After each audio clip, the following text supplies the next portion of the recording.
Hello and welcome to yet another commentary from King's Comments. And today we're going to be talking about something that should not go unnoticed. We're going to talk about some of the macroeconomic fallout from the Russia-Ukraine war and some of the triggers that have taken place that everyone in the West, particularly in North America as well, should be really concerned about. So let's get into it. June the 9th, 2024. I want everyone to remember this date.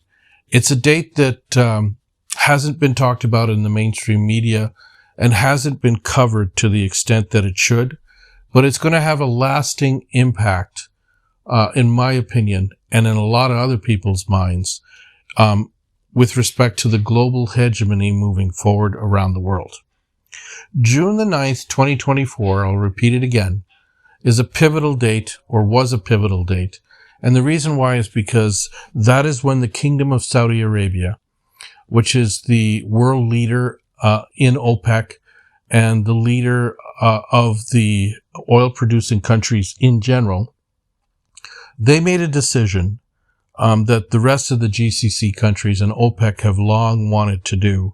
And that decision is they will no longer be dealing or signing a deal where the petrodollar remains supreme anymore. That is a massive decision, and it has massive implications because what it does is it's another entry point to the multipolar world that Russia and China are the drivers of. So let's get into this because there are some serious consequences to the United States, to Canada, to the Western world as a function of what took place here on June the 9th. So let's get right into it. The petrodollar was an extremely important agreement because of the fact that it allowed the United States to export dollars around the world. And that is the U.S.'s major export.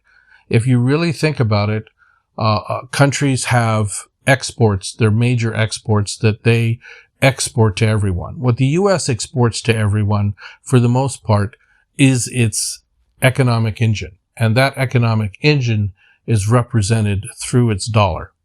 So back in the day, this petrodollar agreement, along with the Bretton Woods agreement, was basically an agreement where trade settlement was handled in the currency of the United States.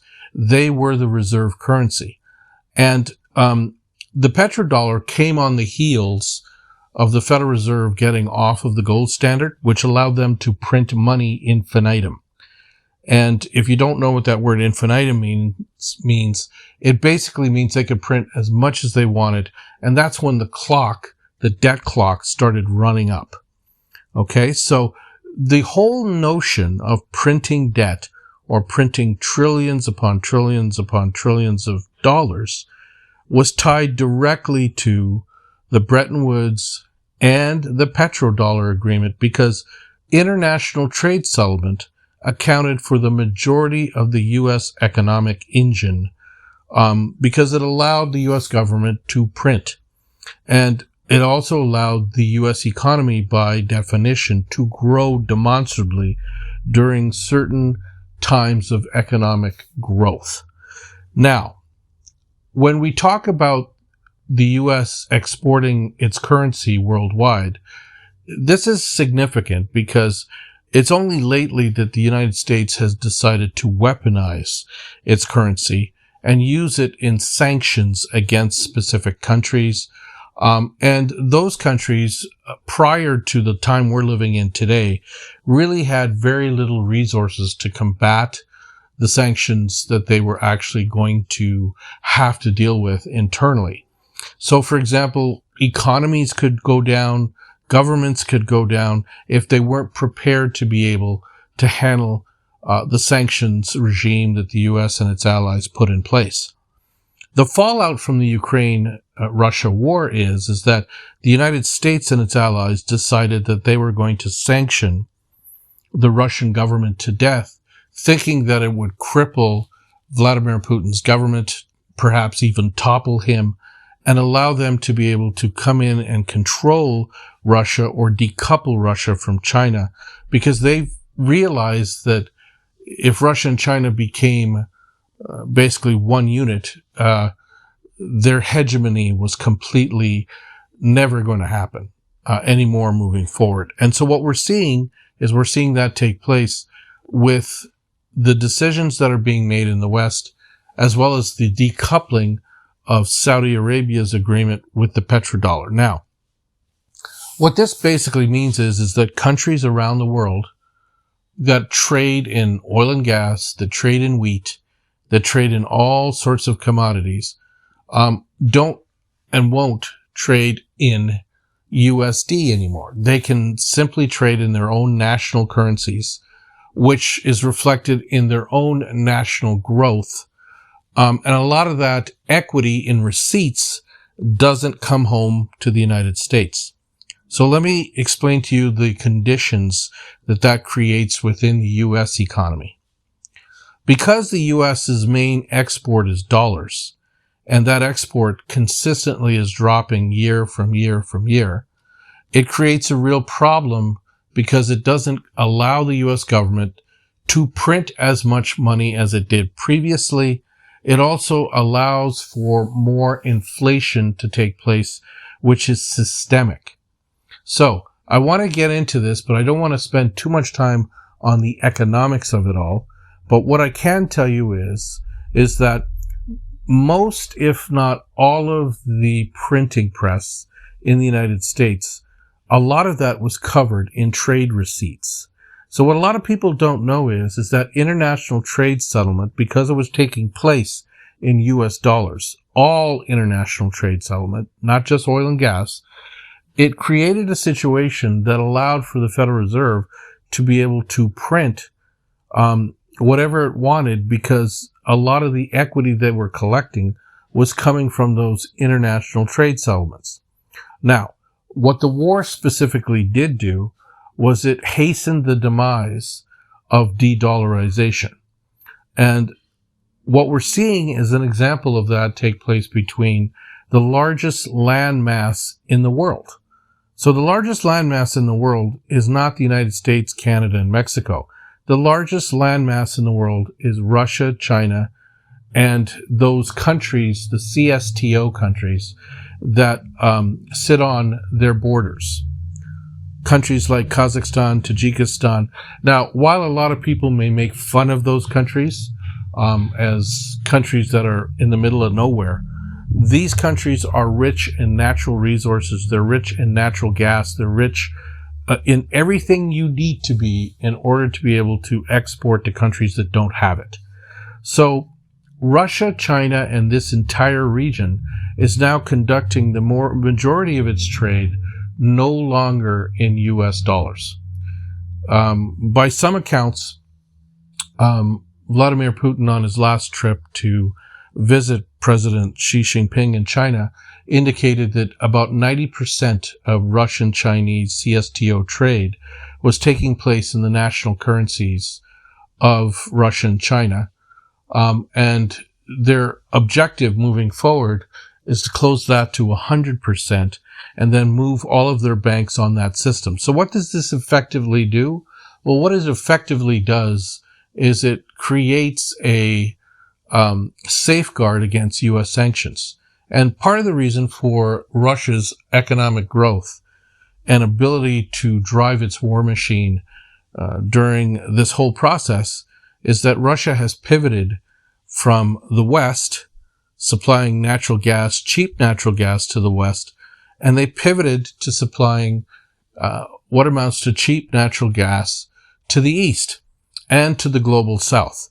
And this is where the big trouble is for the West, because when the United States is no longer able to export as many dollars as they used to, because of the issues directly related to sanctions, because what you're going to find is a lot of countries that are looking at what the U.S. is doing, and the West, are less likely to see the West as reliable places to park money anymore.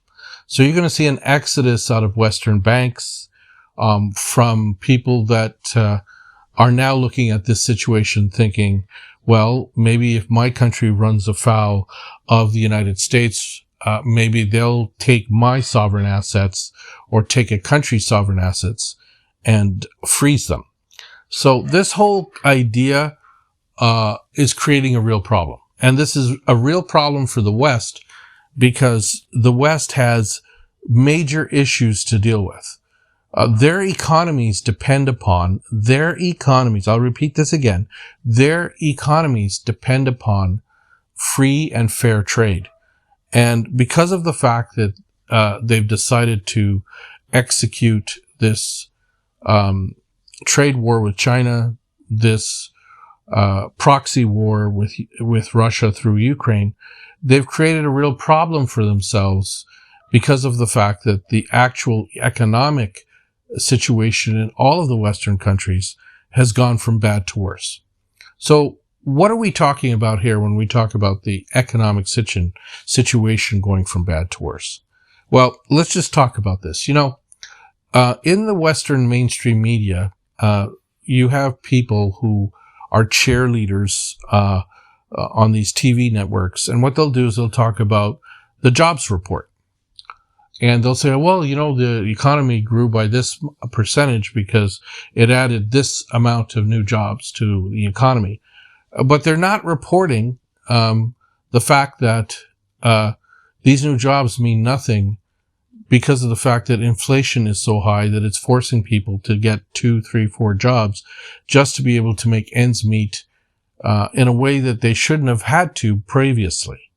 So inflation is driving people to ditch the current governments in the West. And let's just talk about this fallout as well. If you go everywhere in Europe, wherever the neocons are in control, all of them have suffered at the polls. And the reason why is because they've made the decision to take a very narrow view of the economic situation internally within their own countries. So let's just talk about France. France specifically, their economy is shrinking. Their debt to equity ratio has gotten out of hand. Germany, a once strong engine of Europe, the engine of Europe, has now been completely deindustrialized. They have no access to cheap gas and cheap goods and services, and by extension, cheap labor, because the powers that be that are running the European Union specifically are creating these measures for a trade war when they can least afford it with China. So again, the economic fallout from the Russia-Ukraine conflict is specifically hurting the West. And I'll tell you why as well. Russia and China specifically are leading this multipolar world. And what they're basically doing is they're creating a situation where each country gets a win-win situation. What's the win-win situation? Well, the win-win situation is that if you're trading and in your own currency, then what you're actually doing is you're creating value in your own country. What a novel concept, right? So one of the things that came out of this conference, the economic conference in St. Petersburg, was that Vladimir Putin mentioned that the trade settlements in Russian rubles tripled. And if you want to know what's driving the Russian economy, what's driving the Russian economy is the fact that they're settling trade, whether it's wheat, whether it's commodities, whether it's oil and gas. They're settling it in rubles. And if we remember at the beginning of the war, the Russian government said that they were no longer going to accept euros or dollars for their oil and gas. And it really was a big, big problem for many of the European countries. And two of these countries, specifically Austria and Italy, could ill afford, and Hungary could ill afford angering the Russians because of the fact that they need that oil and gas to survive. So if we were to take a look at, for example, the economy in Hungary compared with the rest of Europe, Hungary is thriving. And it's thriving because it didn't lose that access to Russian cheap gas. It's also making deals with China. It's making deals that is creating jobs for their citizens. Whereas when you look at the rest of Europe, what you're seeing basically people being asked to increase their taxes for these kinds of adventures that are only going to drive more Europeans and more North Americans in the poorhouse. So we've talked about Macron, but Olaf Scholz, the Chancellor of Germany, his ratings are 12%.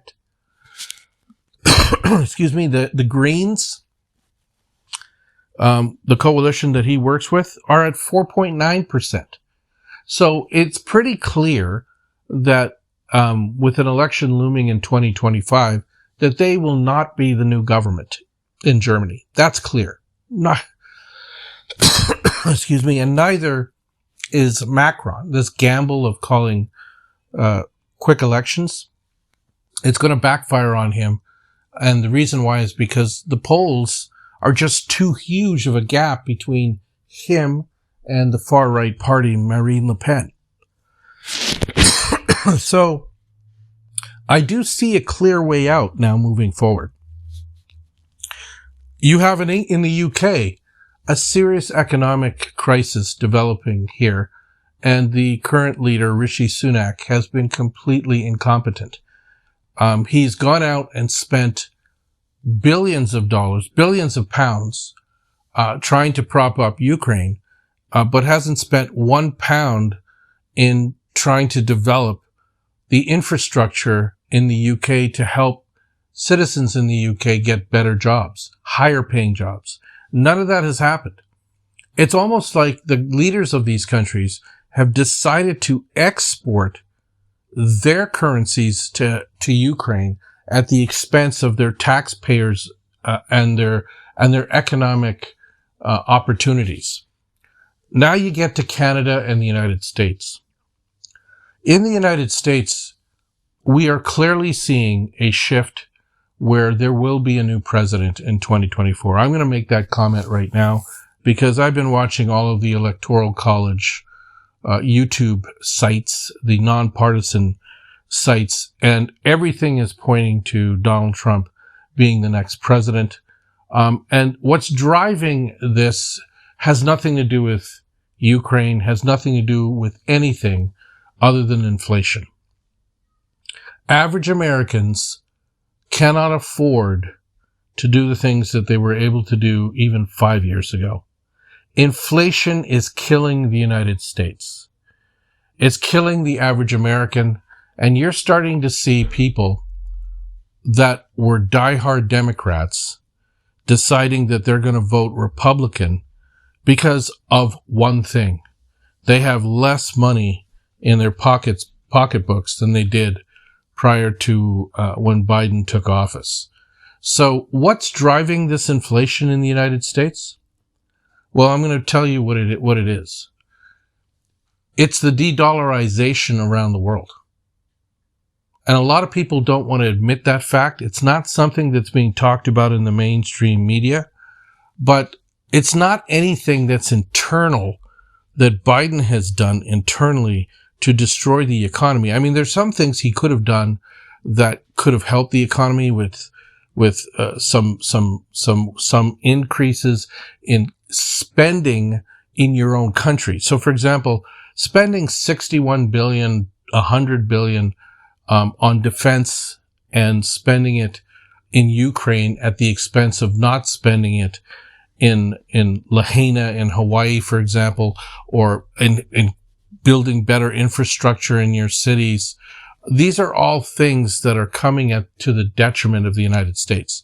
And the American people are seeing it, right? So they're seeing the degradation of their own societies, and they've decided to go with a narcissist in Donald Trump, who is a narcissist, but he's better at handling the economy than Joe Biden is. That's just a fact.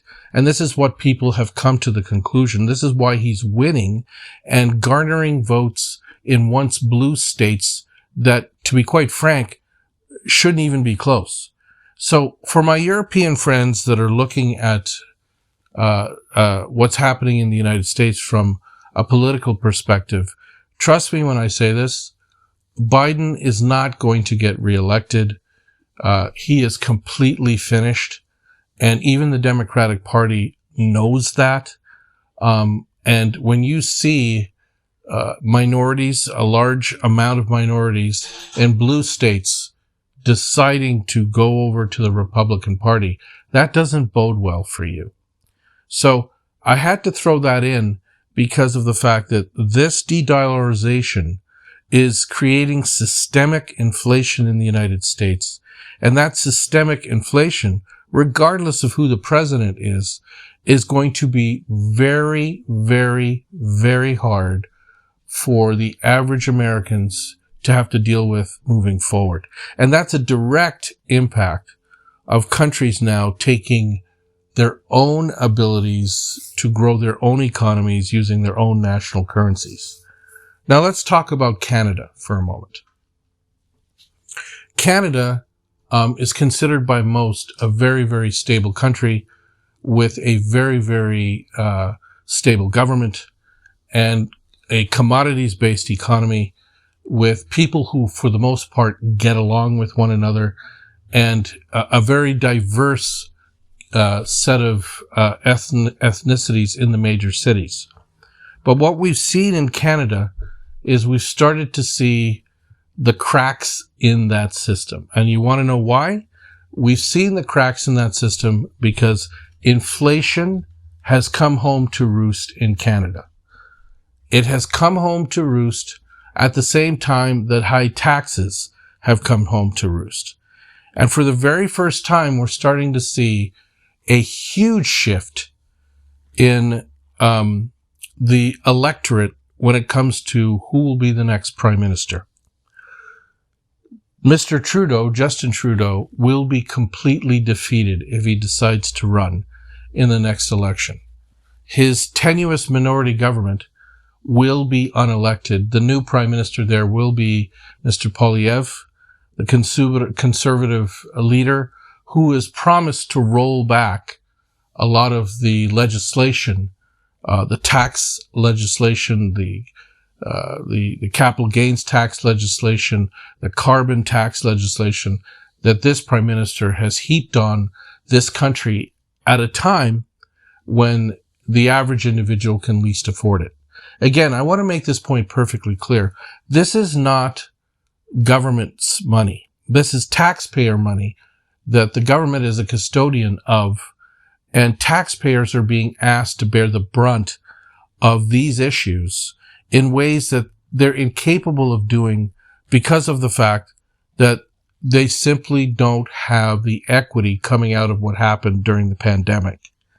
So this should not be lost on anyone moving forward. The Russia-Ukraine war was a triggering mechanism for what is happening around the world. Now let's just go back to that date, June the 9th, because I mentioned it at the very beginning. And the petrodollar agreement is a huge snub to the United States and to the collective West. And what it basically signals is it signals the end of the unipolar world and the beginning of the multipolar world. And that does not mean that Saudi Arabia won't accept US dollars for transactions in oil and gas or other kinds of transactions in trade. But what it means is that the U.S. currency is not exclusive to them. And it's that exclusivity that drove the growth of the West and North America. Because trade receipts, at the end of the day, is what created the growth in North America. And it's also the reason for the growth in Western Europe, by extension. Now, because Europe no longer has access to cheap natural gas, cheap labor, cheap goods and services, and the majority of the public in the United States, Canada, and North America is seeing their economic demise play out in front of them, I believe we're going to see a shift, and a strong shift, where the priority has to be on economic growth moving forward. We cannot allow these global elites to basically create a situation where countries go bankrupt at the expense of their own personal whims. And what we're seeing is completely irrational in Western Europe. We're seeing a war that basically has no victor in the form of Ukraine winning.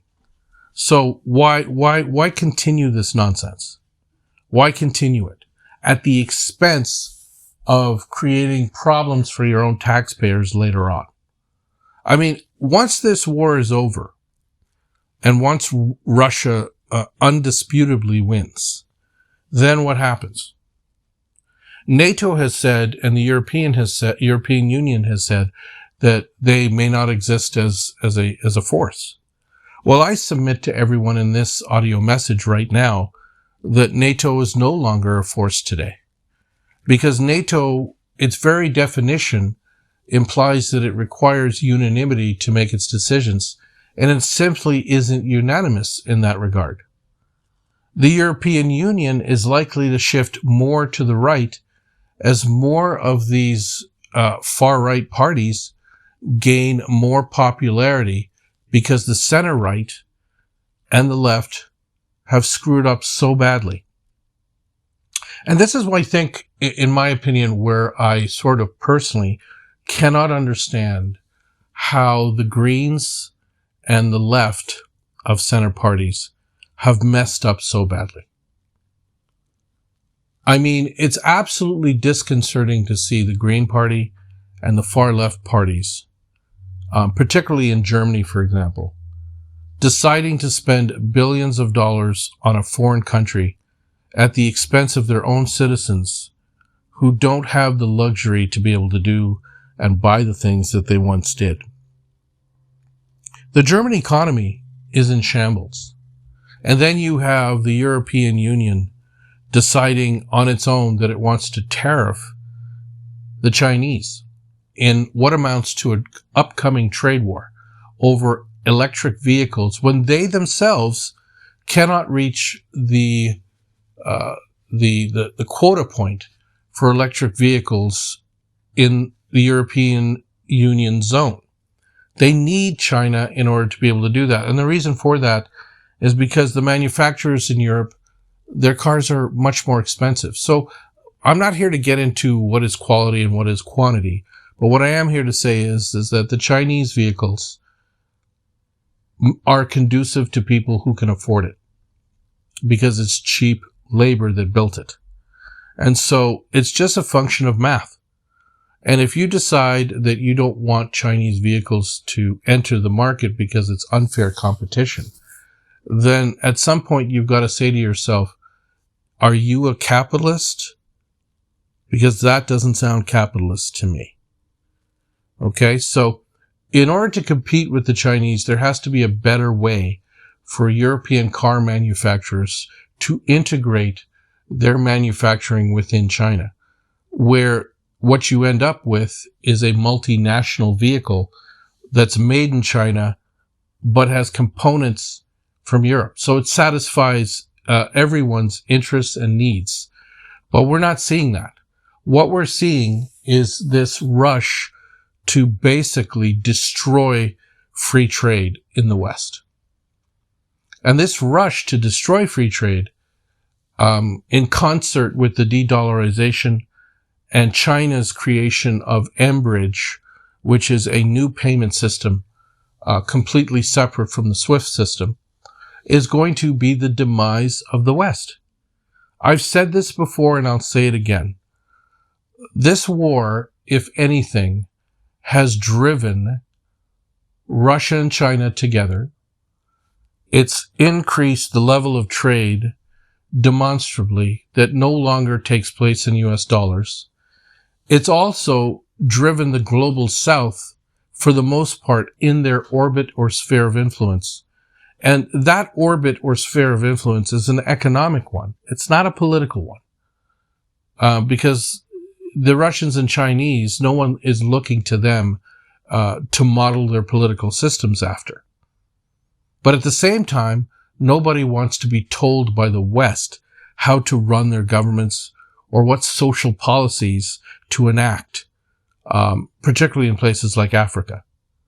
So we're starting to see things happen in Africa, in South America, in Asia, where we're starting to see a lot of these countries coming around saying, hey, I've got this commodity, I've got this particular asset, I've got these goods, I've got these services. Why shouldn't I build my own economy using my own currency? Why do I have to stockpile US dollars?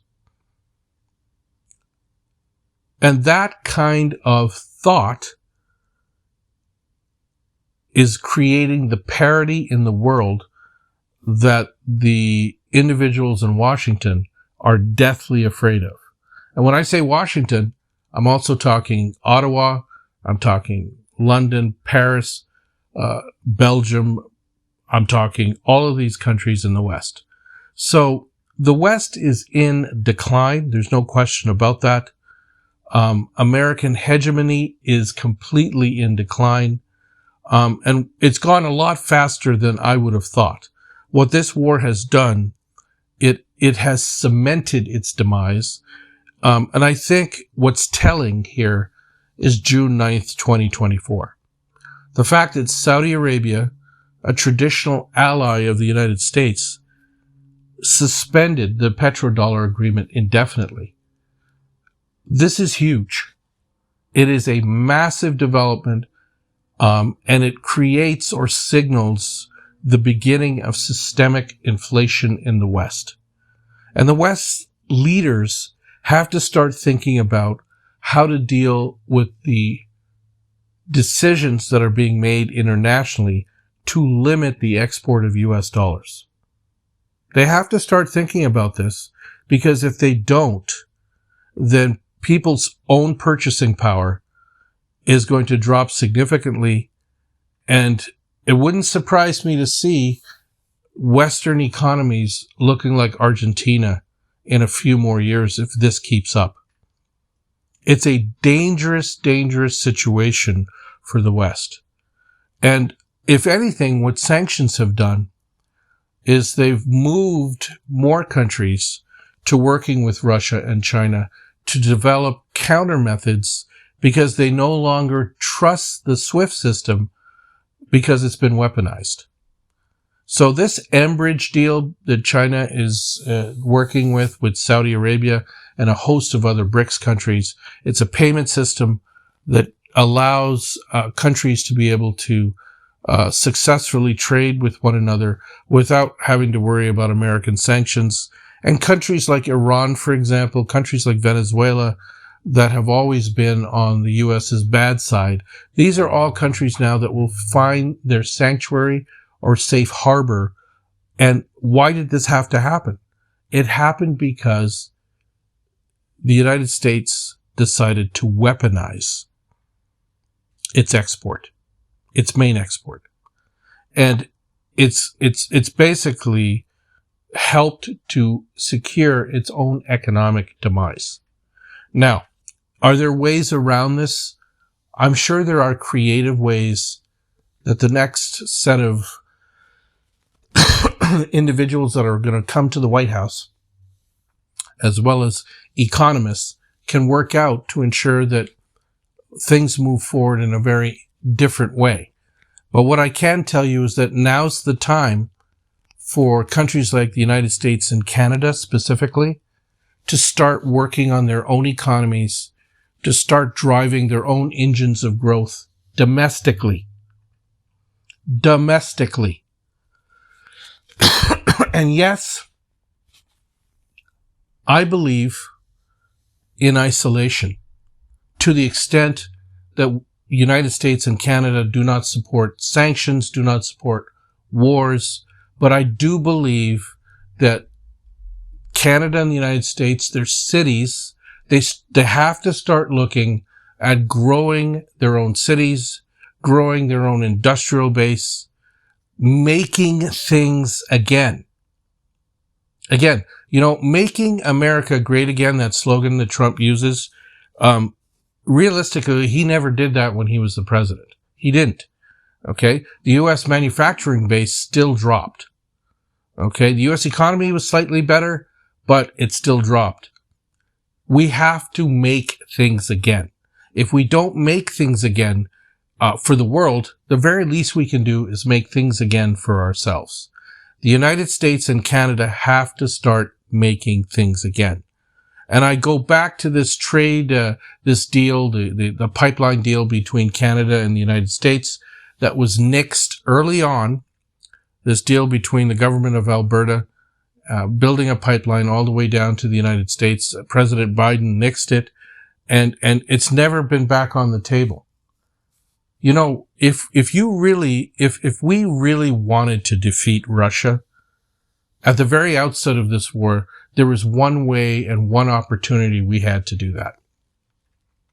And that one way and one opportunity was to glut the world with oil and gas, thereby making it very difficult for OPEC to set the mark. I mean, what if Canada had decided we're going to sell oil and gas at a much cheaper rate than what Russia is selling it to India? What would India do? Would India be buying Russian oil and gas or buying Canadian oil and gas? Again, these are all decisions that were made by leaders in Canada that were short-sighted, leaders in the West that were short-sighted. Again, part of the problem that the West has right now is a lack of leadership, okay? A lack of individuals who know how to play on the chessboard. We have people running the foreign policy desks, running governments all over the West who are playing checkers.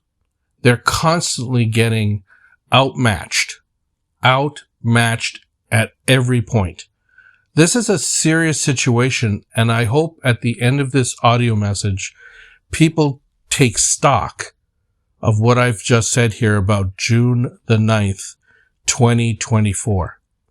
This has bearing on people's homes. This has bearing on inflation for the future, economics for the future. It has bearing on everything because people have to start looking at the fallout of these decisions that are being made by the politicians. Again, I want to thank everyone for listening to this audio message. And particularly, I'd like to thank everyone for liking and subscribing to this fledgling channel of mine. I really didn't think that I'd be able to get anyone to listen or to view this channel, being what it is. Just a person rambling here. But I am grateful for the fact that people have left comments, grateful that people are liking and subscribing, and I appreciate everyone who does that. And once again, my goal is to put out more and more information that sort of isn't being talked about by the mainstream media. And today I didn't talk about the situation on the battlefield because it's more of the same. But the economic fallout, guys, is a serious, serious situation for people who live in the West. Thanks very much.